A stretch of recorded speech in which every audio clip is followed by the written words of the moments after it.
Navigate to the Google Gemini website. The Google Gemini website is now open and loading.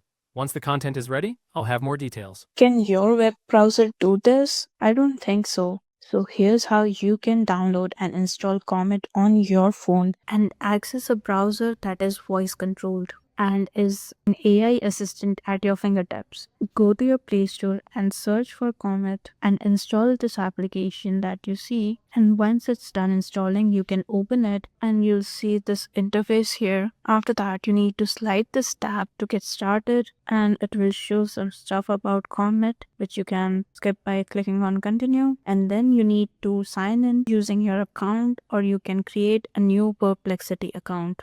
This is to set the Comet as your default browser. If you want to set this, you can click on the set default button or you can simply click on do this later. So now this is your main Comet interface. Let me quickly walk you through different menus. First is the settings on your top left corner here where you can change the appearance of the browser using this option or you can set it as a default browser using this option. Here you can check out your browser history, the bookmarks, the libraries, your downloads and site settings. Going back, the button on your top right corner will let you add widgets to your browser for quick access. Next, you can add new tabs using the bottom right button here to add a tab. And if you want to see all the tabs that have been opened, you can click on this button here, which will show you all your tabs. And the third button here shows you your history and bookmarks. Lastly, to use the voice option for your assistant, you have to click on this button here and then you can give it the permission to start speaking.